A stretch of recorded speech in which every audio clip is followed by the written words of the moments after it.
This episode is brought to you by Accenture. When your advertising operations fall out of sync, everything else follows. Spotify and Accenture are working together to reinvent the rhythm of ad sales, using automation, analytics, and smarter workflows to simplify campaign delivery and access better data across the business. The result? Less time spent on operations, more time connecting brands with the moments and fandoms that matter most. Learn more at accenture.com/Spotify. Salut chères personnes abonnées, donc bienvenue à votre épisode 29, très spécial aujourd'hui parce que je vous partage le premier bilan exclusif aux personnes abonnées.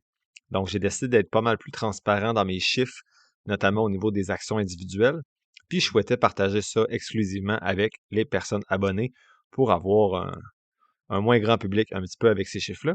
Puis bien sûr, il va y avoir, comme je l'ai dit dans le dernier épisode, là, le bilan annuel va toujours être présenté à tous les auditeurs, mais je vais garder les bilans plus trimestriels, on va dire, là, les 3 plus petits bilans, juste pour les personnes abonnées, parce que je vais essayer d'aller un petit peu plus loin là, dans le prix d'achat des actions et tout ça, pour ceux que ça intéresse, bien sûr. Donc, je suis bien content d'être avec vous aujourd'hui et je vous rappelle que quand je fais ce genre de bilan-là, c'est juste pour être transparent, des fois montrer à certaines personnes à quoi ça peut ressembler, gérer tout seul un portefeuille. Je ne suis pas conseiller financier, donc je t'invite vraiment à consulter un professionnel pour tous les conseils spécifiques à ta situation, parce que je ne peux pas être tenu responsable de tes décisions financières. Tout ça va être répété dans la conclusion tantôt, mais je trouve ça important de vraiment dire plusieurs fois quand je fais le bilan parce que je vais nommer des titres boursiers précis, des prix d'achat moyens, des raisons pourquoi j'ai vendu ou acheté. Puis je veux pas que ce soit perçu comme des conseils. C'est vraiment pas ça. Cherchez toujours des conseils auprès de votre professionnel avant de prendre vos décisions ou bien faites vos propres devoirs avant d'acheter ou de vendre un produit financier.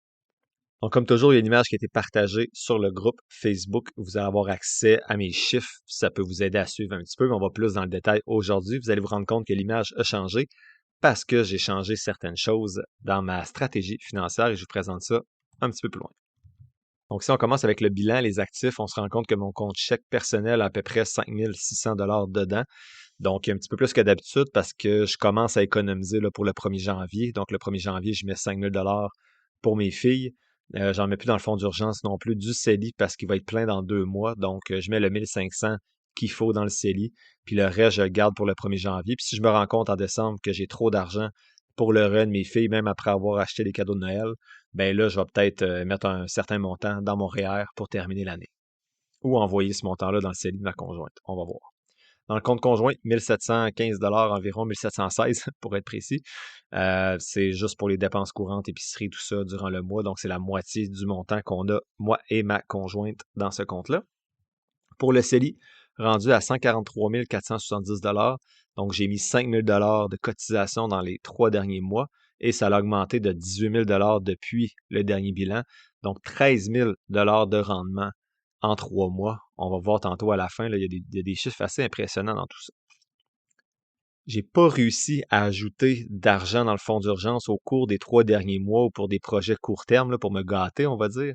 En fait, je ne veux pas ajouter au fonds d'urgence, il est déjà plein. Je voulais juste ajouter à des projets court terme dans mon FNB ZMMK pour me gâter. J'ai peut-être 7 000 $ de gâterie non utilisée en ce moment dans ce compte-là.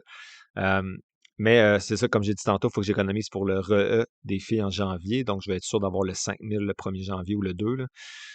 Et j'ai également eu à payer en août l'assurance vie là, permanente Infinite Banking là, de ma plus vieille en août, donc 2500 $, 2502 $. Donc, c'est pour ça que j'ai pas nécessairement là, rajouté d'argent dans mon compte ZMMK, dans mon produit ZMMK pour me gâter, on va dire. J'ai rééquilibré le portefeuille et c'est pour ça qu'il y a eu beaucoup de mouvements là, dans les 3 derniers mois, surtout dans le mois d'août. Donc, je me suis rendu compte après un accompagnement, je disais à la personne, tu sais, il faut avoir une vue d'ensemble quand tu investis. Il ne faut pas que tu dises, ben ça me prend 15% de Canadiens dans mon CELI, Montréal. Il ne faut pas que tu vois tes comptes de manière séparée. Il faut que tu les vois de manière commune avec une vision d'ensemble. Et moi, je disais, ben je veux 20% d'actions individuelles, mais dans mon CELI. Puis je me rendais compte, ben, que le CELI grossit, mais si c'est l'inverse, à un moment donné que le REER grossit plus vite, ben le 20% va peut-être être 10% au total, alors que ce que je souhaite, c'est que ce soit 20%. Donc, j'ai retravaillé tout mon fichier Excel, ça a pris quand même du temps, pour que chaque chiffre considère l'ensemble du portefeuille, autant dans le CELI que dans le REER. Donc, ma répartition est globale. Je vais avoir 20% d'actions individuelles dans mon portefeuille que je gère, donc CELI, REER pour l'instant, et pas 20% seulement dans le CELI. Même chose pour la crypto, c'est 5% au total et non pas seulement dans le CELI. Donc, vous comprendrez qu'il a fallu que je vende beaucoup de FNB dans le mois d'août, donc à peu près 20 000 là, de FNB pour rééquilibrer tout ça selon ma nouvelle stratégie pour en rajouter dans les actions individuelles et la crypto-monnaie. Donc, plus précisément, voici ce qui s'est passé. Bon, j'ai vendu certains FNB, là, je ne vous les nommerai pas, c'était pour rééquilibrer. Là, mon fichier Excel me dit automatiquement quoi faire pour respecter mes pourcentages. Donc, vends 7 actions de tel FNB, ajoute en 3 de celles-là. Donc, mon fichier Excel fait tout ça.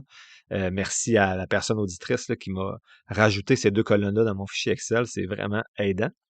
Donc, ce que j'ai fait dans le mois d'août, donc j'ai vendu d'abord mon Medifast, donc MED. J'avais 47 actions que j'avais achetées à un prix moyen de 115 $. Je les ai vendues à 14 $ l'action. Donc, j'ai perdu là, 4 760 $ environ en 5 ans dans ce produit-là. Donc, j'étais à moins 88% là, je dis de rendement, là, mais c'est plutôt de perte dans ce produit-là. C'est vraiment c'est ma pire gaffe à date, là. Medifast fait partie des premières actions que j'ai achetées quand j'ai commencé à investir. Donc, c'est sûr que j'avais pas les mêmes outils que j'ai maintenant puis les mêmes connaissances. Par contre, j'ai refait l'erreur après, même avec mon outil d'analyse, là. J'ai renchéri 2, 3 fois cette erreur-là avec les années parce que le titre descendait. Puis mon outil me montrait pourtant que les chiffres étaient encore corrects. Puis c'est un domaine que j'aime bien, tu sais, tout ce qui est santé, coaching, mais ils n'ont pas un bon modèle d'affaires, là. Puis avec Ozempic, ben, ça a été la fin de la compagnie, là. Puis j'attendais parce que les chiffres étaient encore corrects, comme je dis, mais là, ils sont plus corrects. Puis je crois pas au futur de la compagnie. Donc, ce que ça m'a amené à changer dans ma stratégie d'investissement, c'est qu'avant, j'accordais peu de points à la qualité de la compagnie. Donc, je pense, j'avais 10 ou 11 points sur 100 là-dessus. Maintenant, je suis rendu à 30 points. Donc, pour la qualité de la compagnie. Puis ça va beaucoup influencer mon choix. Donc, même si une compagnie se retrouve dans le top de ma liste de surveillance, puis que le prix semble intéressant, maintenant, je vais regarder, OK, est-ce que c'est une bonne qualité de compagnie? Puis je vais me questionner beaucoup plus. Avant, je ne me faisais pas confiance. J'étais très mathématique, là. Je regardais les chiffres, puis j'investissais selon ce que mon tableau Excel me disait, mon fichier Excel. Maintenant, je me positionne. Comme, tu sais, j'aurais dû voir que Medifast n'avait peut-être pas un potentiel de croissance aussi élevé que les dernières années à cause notamment des médicaments qui arrivaient, puis également de la façon que les gens s'entraînent maintenant, donc, et consomment. Donc, j'aurais dû me questionner davantage avant d'acheter ce titre-là, mais on apprend. Donc, c'est pour ça que j'ai vendu Medifast et les chiffres ne répondaient plus du tout à mes attentes dans le fichier Excel et je ne croyais plus au modèle d'affaires de la compagnie. Donc, j'ai éliminé cette ligne rouge après presque 5 ans. C'est ça, 5 ans qui était dans mon Disnat. J'ai éliminé cette ligne rouge-là à moins 88%. Donc, elle n'apparaît plus, mais elle fait partie maintenant du rendement total quand même de mon portefeuille que je vous présente à chaque année. La deuxième vente que j'ai faite dans le mois d'août, c'est Ulta Beauty, donc ULTA. Je l'ai vendu parce que les chiffres étaient un petit peu moins bons depuis ma dernière analyse, mais c'est surtout parce que le prix me semblait un peu surévalué lorsque je l'ai analysé la dernière fois, le 26 août 2025, lorsque je l'ai vendu. J'avais acheté 3 actions là, seulement à 349 $ il y a un petit peu avant, puis il était rendu à 523 $ par action. Je jugeais que ce prix-là était trop cher, donc je les ai vendus. J'ai fait 50% de rendement, mais malheureusement, ça n'a pas compensé la perte d'argent que j'ai faite avec Medifast, mais c'est pas grave. Donc, ce qu'il faut retenir de ces 2 ventes-là, c'est que des fois, en fait, il faut voir ça de façon globale. Tu sais, Medifast, c'était vraiment un mauvais mouvement, moins 88%, mais sur 5 ans, j'ai quand même battu plus souvent que j'ai perdu contre mon indice de référence qui est exécuté. Donc, on a des gagnants, on a des perdants. Ce qui est important, c'est d'apprendre là-dedans. Comme j'ai dit, moi, j'ai appris à être un peu plus subjectif lorsque j'investis, de creuser un petit peu plus que les chiffres. Donc, j'espère que ça va m'aider dans mes prochains investissements.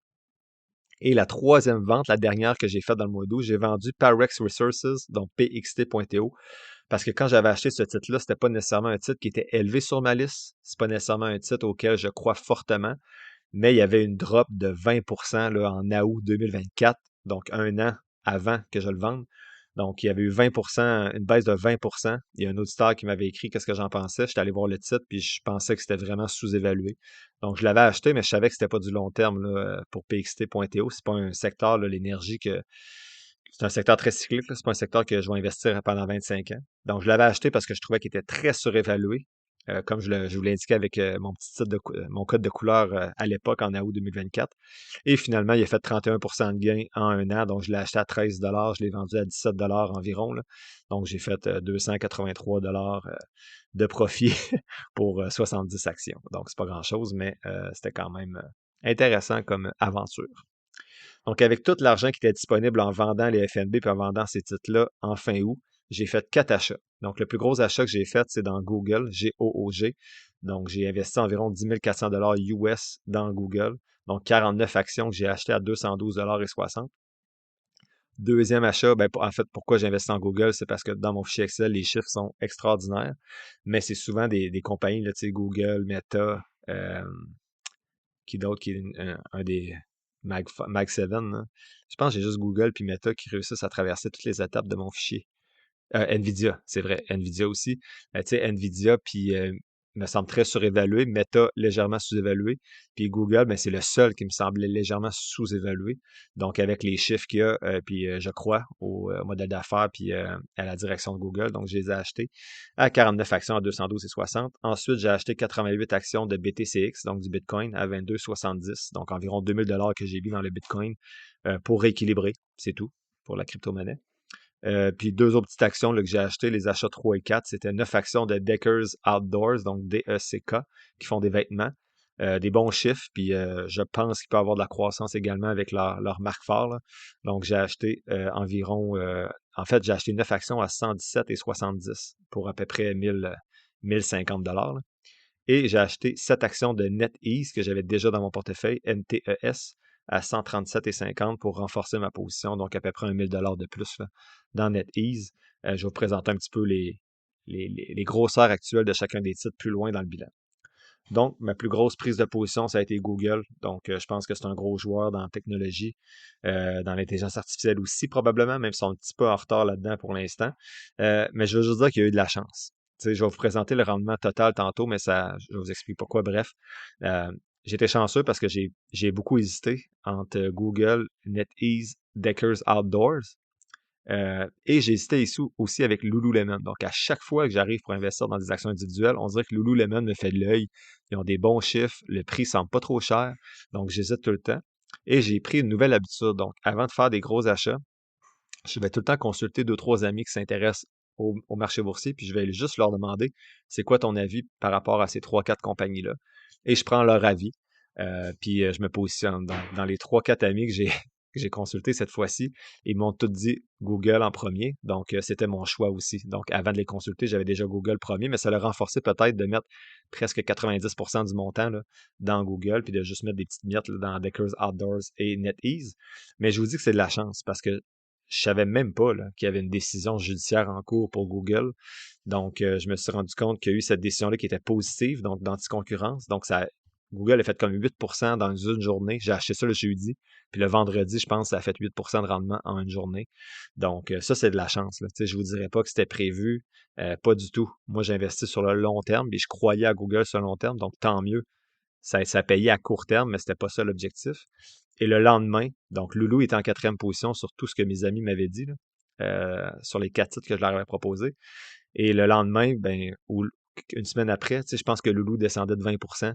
Puis là, on se disait finalement, par chance que j'ai pas pris Loulou au lieu de Google. Mais peut-être qu'à ce moment-ci, Loulou serait plus intéressant que Google. Donc ça, c'est les discussions qu'on avait dans la chambre d'hockey. Mais je vous dis pas que Loulou est plus intéressant que Google en ce moment. Je ne suis pas certain. Il faudrait que je refasse mes devoirs un petit peu mieux parce que Lululemon semble perdre un petit peu de rythme dans la croissance des revenus, là, surtout aux États-Unis. Mais bref, j'analyse pas Loulou en ce moment, c'était juste pour vous expliquer un petit peu mes choix. Donc, la répartition actuelle, si on regarde dans mon CELI, donc actuellement dans mon CELI, j'ai 60,6% de mon CELI qui est dans des FNB indiciels. Donc, j'ai iShare US Total Market, donc bref, j'ai l'indice américain dans XUU qui représente 29,6% de mon CELI et à peu près 19% là, de tout mon portefeuille, incluant Montréal. J'ai l'indice canadien avec XIC qui représente... Non, je pense que je me trompe. XIC, c'est... Oui, c'est l'indice canadien, mais je pense que je me suis trompé. Laissez-moi 2 secondes.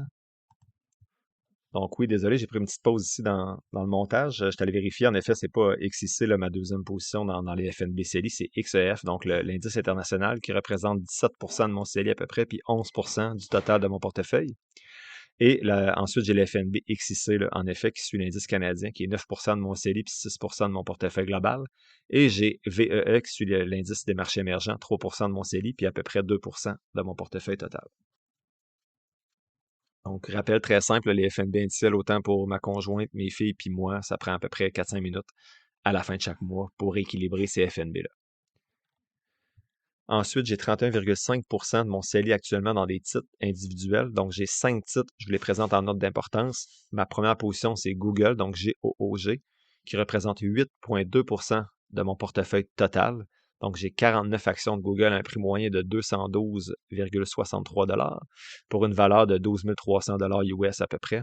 J'ai 18% de rendement à date avec Google, mais ça, c'est depuis mon dernier achat en août, parce que j'avais déjà du Google GOOGL avant pour avoir un droit de vote, mais j'ai vendu mon Google, j'avais déjà 10-12% de rendement. Donc, c'est quand même un bon achat, le Google, depuis le début pour moi. C'est près de 30% là, en un an à peu près ou un an et demi. Là. Donc, c'est super intéressant. Ma deuxième position, c'est InMode, INMD, qui représente 6,5% de mon portefeuille global. J'ai 641 actions à un prix moyen de... Ça, c'est pas le bon prix moyen. Ça, c'est le prix de Google. Laissez-moi 2 secondes encore. Ça va bien mes affaires. Donc, InMode, le prix moyen est à 18,41. Donc, je vais l'ajouter ici. 18,41 pour InMode. Puis, le rendement de InMode à date n'est pas de 18%. J'ai oublié de changer les chiffres. Donc, InMode, 6,5% de mon portefeuille. 641 actions à 18,41 et le total investi est plutôt de 9 600 US. Donc, mon INMD, mon InMode est à moins 18% de rendement là, à date pour ce titre-là. J'en ai racheté souvent depuis mon premier achat. J'y crois encore des bons chiffres. Si le conflit israélo-palestinien peut terminer un jour, quoi qu'il termine jamais, peut-être que les rendements vont être plus intéressants, mais bon, on va voir. Et ensuite, troisième position dans mon portefeuille, c'est NetEase NTES, qui représente 3,2% de mon portefeuille total, incluant REER, CELI, FNB, tout ça, bien sûr. J'ai 32 actions à un prix moyen de 105,50 pour une valeur d'environ 4 800 et j'ai 44% de rendement à date avec NetEase. Quatrième position dans les actions individuelles, c'est Deckers Outdoors, donc DECK.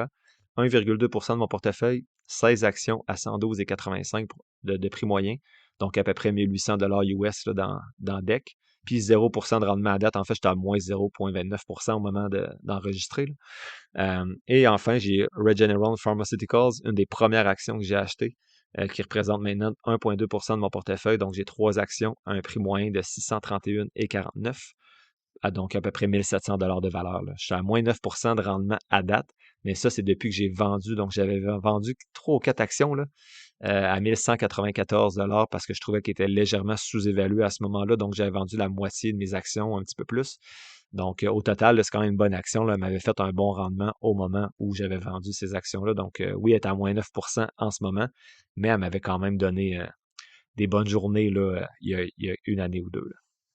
J'ai quelques actions dans mon CELI pour ma plus jeune, là, de son parrain, donc XEQT, puis j'ai FEQT pour ma plus vieille dans mon CELI, puis des petites affaires là, de DGMI, puis CWCO là, qui sont à ma plus jeune, mais je les compte pas dans mon bilan à moi. J'ai ensuite 5% prévu dans la crypto-monnaie pour le portefeuille global. Donc actuellement, j'ai 4,5% du portefeuille total dans Bitcoin avec BTCX, un FNB. J'ai 401 actions à un prix moyen de 17,6 pour une valeur d'environ 6700 US là, pour le Bitcoin. Et j'ai 36% de rendement à date. Et j'ai 0,6% de mon portefeuille dans Ethereum avec ETHX. 63 actions à un prix de 17,40 pour à peu près 900 de valeur. Et j'ai 19% de rendement à date pour l'Ethereum. Donc, il ne faut pas se fier au rendement que je vous dis là, ou pas. Là, bref, peu importe, c'est pas important. J'ai vendu des perdants comme j'ai vendu des gagnants, donc ça influence le rendement que je vous dis. Tu sais, quand je vous dis NetEase a fait 44%, mais c'est correct, mais c'est un titre. Donc, l'indicateur principal, c'est vraiment le rendement annualisé que je vous présente chaque année dans le bilan annuel. Puis c'est juste un indicateur que je vous parle là, pour les chiffres d'aujourd'hui, c'est juste pour être plus transparent. Il ne faut pas se fier sur ces chiffres-là de dire hey, il fait du 44%, c'est un petit joueur parmi d'autres. Donc ça, c'était pour le CELI. Il y a eu beaucoup de changements, donc c'est un petit peu plus long. Pour le REER, je suis rendu à 76 123 $. Donc, j'ai rien investi en 2025 dans mon REER comme l'année passée aussi en 2024. Puis, il a augmenté de 5 500 $ environ en 3 mois. Donc, j'ai du VOO pour l'indice américain. J'ai du QQQ pour le Nasdaq, VXUS pour l'international et AVUV, AVUV pour les petites capitalisations américaines. Donc, respectivement, là, c'est 13% de mon portefeuille total pour VOO, 7% pour QQQ, 11% pour VXUS et 6% pour AVUV. En passant, j'ai oublié, mais mon CELI devrait être plein à la fin de l'année. Donc, j'étais en retard dans mon CELI quand j'ai commencé à investir il y a 5 ans. Puis, j'ai enfin rattrapé le retard. Donc, à la fin de l'année 2025, mon CELI va être plein. Donc, je vais pouvoir l'année prochaine continuer à le remplir, mais aller vers le CELI de ma conjointe ou mon REER. Donc, c'est une belle étape que je vais vous reparler en janvier. Donc, au total, là, pour mon portefeuille personnel, là, je ne compte pas mon fonds de pension, je ne compte pas le REER de mes filles, juste mon CELI, mon REER en ce moment, qui est 100% action. J'ai 75% dans des FNB passifs, quand on a une vue d'ensemble, je vise 70%. J'ai 21% dans des titres individuels et je vise 25%. Et j'ai 5% dans la crypto, je vise 5%. Donc, ma prochaine cotisation va aller vers les titres individuels parce qu'il me manque 4%. Ma répartition actuelle, j'ai 61% aux États-Unis, 27% à l'international, 7% au Canada, puis 5% dans la crypto. Pour moi, c'est parfait. Là. Le US, je vais être entre 55 et 65. J'étais à 61. Donc, l'international entre 25 et 35, j'étais à 27. Canada entre 5 et 10, j'étais à 7. Puis la crypto autour de 5, j'étais à 5. Fait que c'est parfait. Et mon fonds de pension, bon, mon REER collectif hybride là, est toujours à 105 546. Il n'y a rien à signaler. Le REER des filles, ma cotisation équivaut toujours à 40 000 qui m'appartiennent. Mes cotisations m'appartiennent. Oui, c'est bien au pluriel. Et le REER total de mes filles est maintenant à 93 705. Donc, c'est environ, là, ils ont environ 54 000 à elles, à date. C'est 8 000 de plus quand même que là 3 mois. Donc, c'est quand même intéressant pour les poulettes. Sinon, qu'on en enregistré, j'ai rien. La maison, la moitié vaut 325 000. L'auto, à moi, vaut 22 680. J'ai rien en investissement immobilier et les prêts privés est à 1338 $. Donc, le total de mes actifs, c'est 721 497. On pourrait arrondir à 722 000 piastres. 722 500 piastres. Pour les passifs, j'ai juste l'hypothèque, la moitié de l'hypothèque, donc à peu près 60 000 là, pour arrondir, donc à peu près des passifs de 60 000 parce que j'ai pas de dette de carte de crédit ou d'autres prêts. Donc, mon actif net en octobre, début octobre 2025, ça va pas bien, je ne me rappelle pas l'année, c'est 661 426 $. Mon Dieu, c'est donc bien des gros chiffres là, laissez-moi vérifier. Je suis plus sûr de ça. C'est bien ça, 661 426 $, donc 3,9% d'augmentation depuis le dernier bilan il y a 3 mois, c'est super bien. Puis le portefeuille net est à 373 817, donc 6,9% d'augmentation depuis le dernier bilan il y a 3 mois. Donc c'est quand même là, 24 000 $ de plus en 3 mois de mon actif net. 8 000 $ par mois. Là. Donc, non, ben, en fait, si j'enlève mes cotisations, on va dire que c'est pas 24 000, c'est 19 000. C'est quand même 6 300 $ par mois net d'impôt en rendement.